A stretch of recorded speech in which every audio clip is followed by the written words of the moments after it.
I do mostly political stuff. I don't know how many of you know what's going on out there. Not a particularly happy time. We are here in Lower Syria. You've heard of Lower Syria, right? In Upper Syria, right? It's a place where a guy goes off to work, right, and comes back 11 years later. It's really not all that funny, right? I mean, where else in the world does a kid go to prison before he goes to school? It's a tough neighborhood here, right? Or a guy gets put in prison for 20 years, and he comes out and he has to write a letter to the authorities thanking them.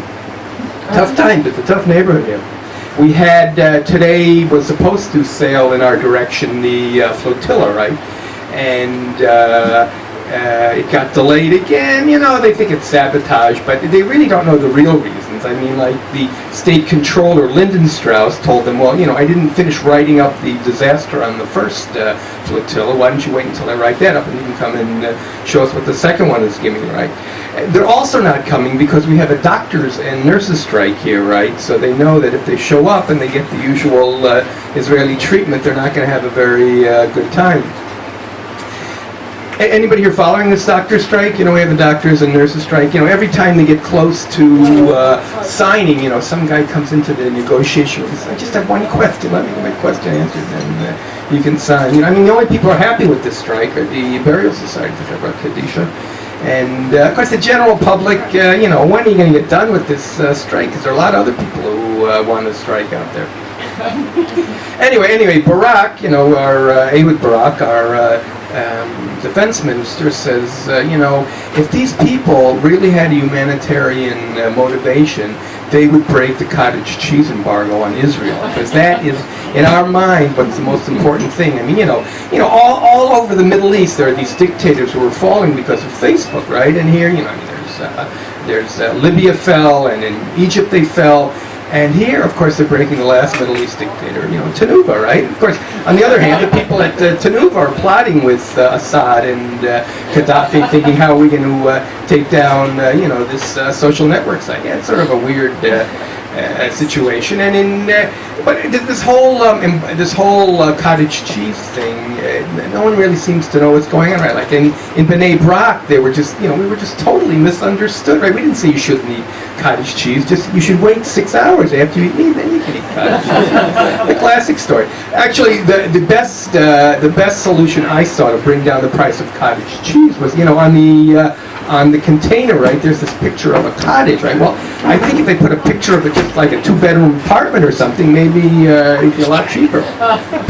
My neighbor, I think, though, has the best solution, right? He takes the spreadable cheese and he attaches it to a syphilis, right?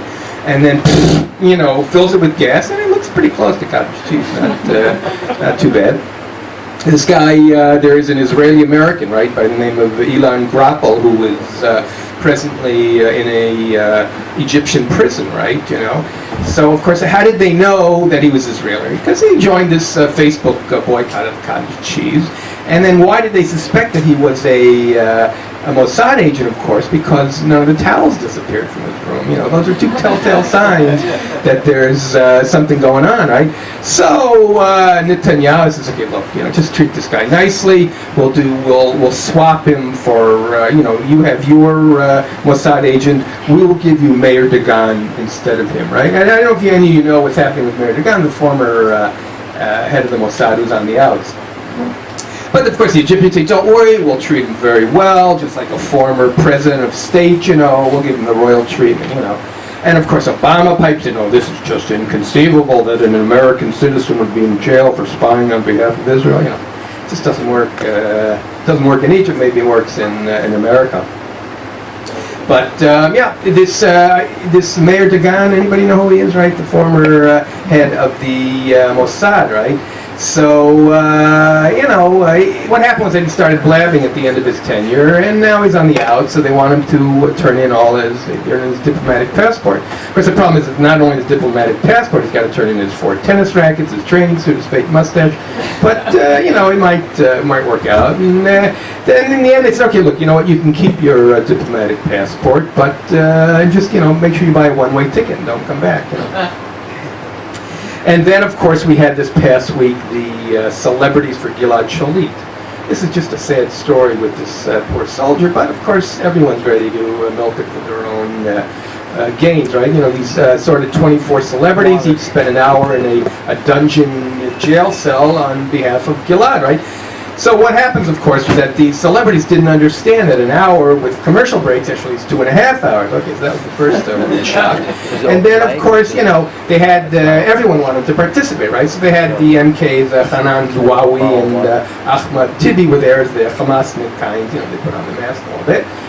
Guarding him, and then you know, the participants, right? We had our favorite draft dodger, Aviv Geffen. You know, he of course developed a bad back at the last minute, but he went in anyway. And he says, "Oh, you know, it's so tough to be a soldier." He just couldn't imagine it, unlike the rest of us and my kids who were actual soldiers.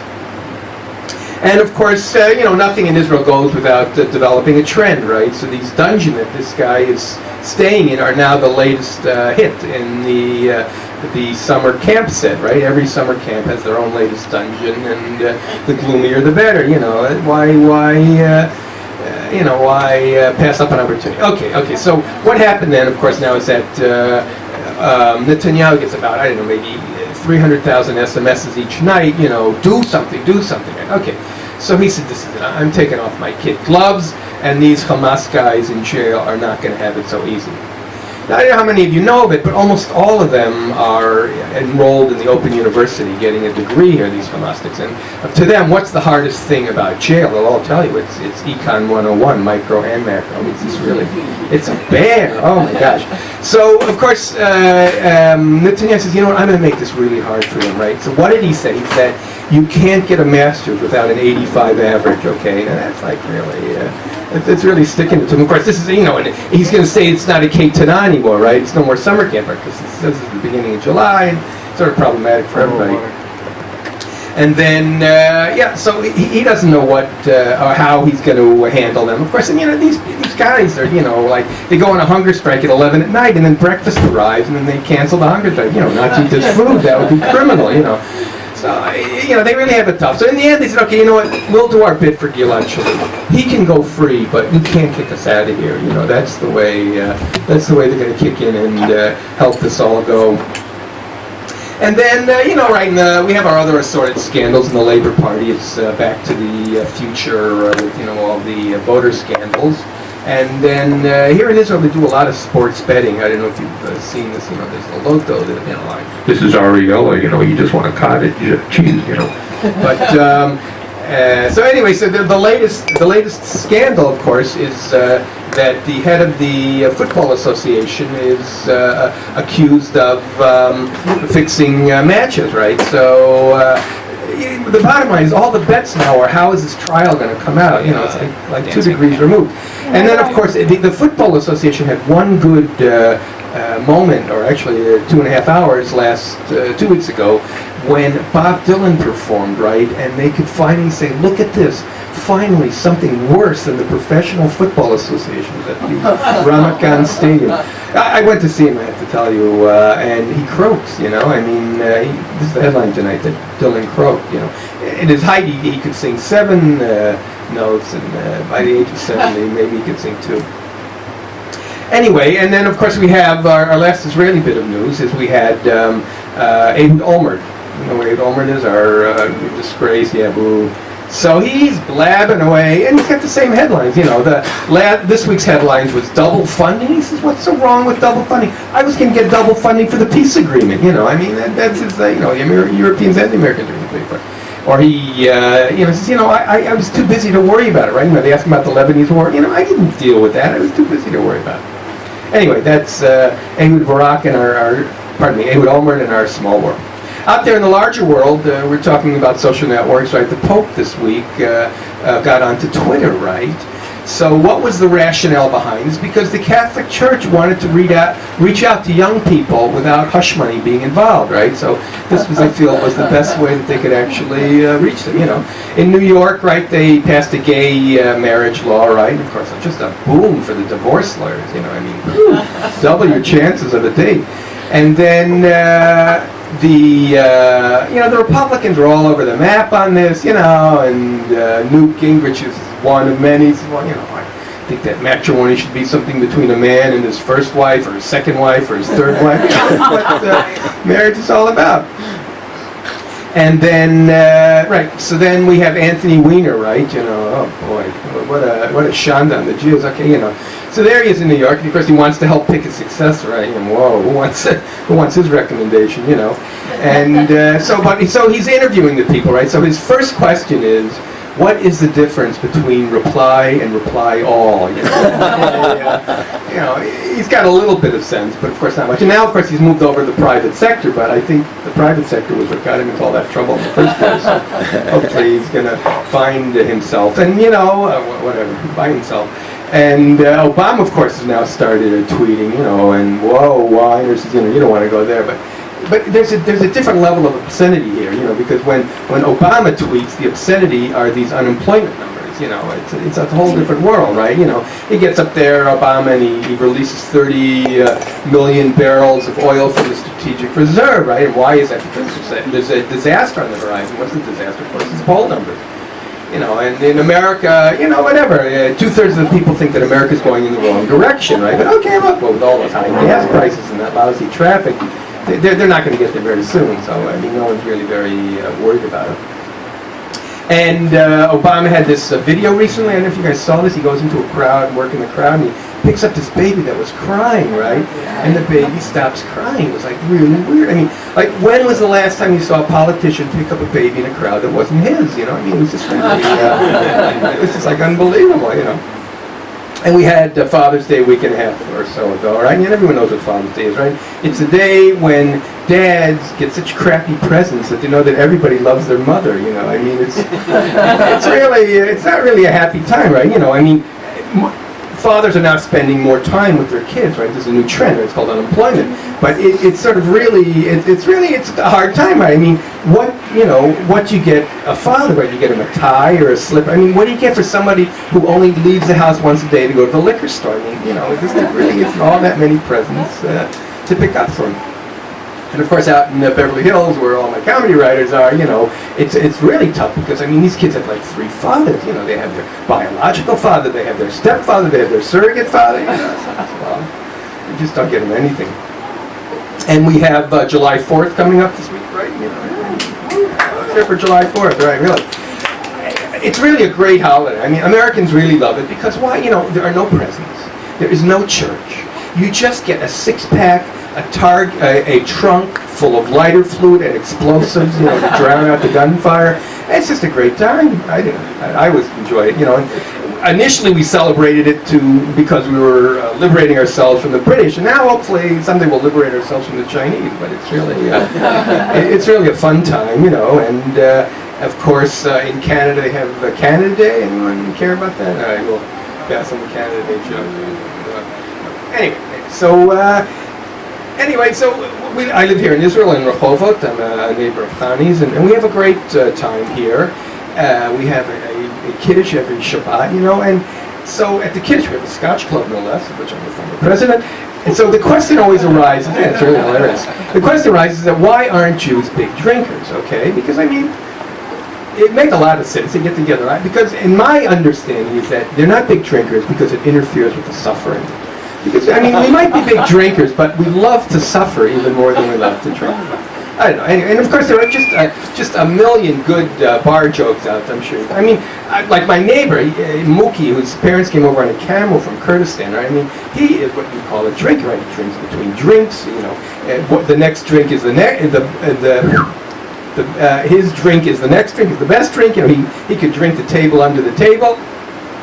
But he doesn't, he's in a world by himself. Most of us here don't drink. Anyway, for a while I was a bartender, right? You know, the dyslexic walks into the bar, you know, and the guy comes into the bar and he orders 3 beers, right? Okay, so, what do I care? So it comes time to pay. I said, why 3 beers? And he says, well, I have a brother in Los Angeles, brother in New York. Each time we go to one bar, we all order 3 beers. Okay, great, what do I care? Comes a regular drinker week after week. So one day he comes and he orders 2 beers. I said, well, I'm sorry to hear about your brother. He says, what happened to my brother? I said, well, usually you order 3 beers. You order 2 beers. He says, no, you don't understand. I've given up drinking. Anyway, but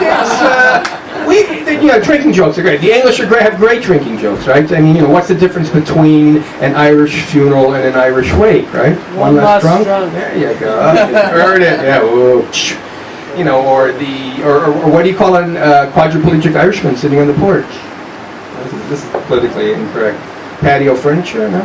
Anyway, the fly comes in and he lands in the Irishman's beer, right? And he drinks it down. He lands in the Englishman's beer and he pushes it away. And he lands in the Scotsman's beer, and the Scotsman picks up the fly and he says, "Spit it out, spit it out." Anyway, so I've been a whole slew of bar jokes, right? Whatever. I won't bore you with them. So anyway, though, I live in Rehovot with my wife of 27 years, who is a lovely person. Yeah, whoa, she's good. More applause for my wife. Long suffering. Anyway, yeah. Woo! Lisa, we love you.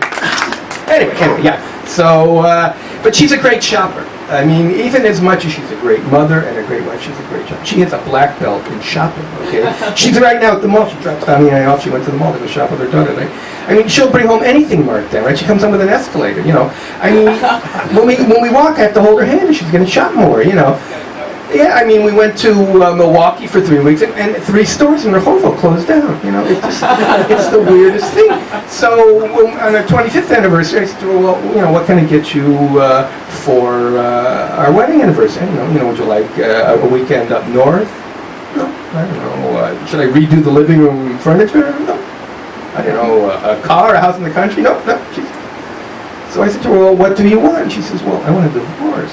Ooh, I said, I wasn't ready to spend that much, She's really great, and we went to the place where we spent our honeymoon, right? Of course, I stayed in the bathroom and cried all night, but she looks at the water bit and she says, oh no, the Dead Sea, But she's really very understanding, and it's like, why, of course, do Jewish divorces cost so much, right? Because they're worth it, right?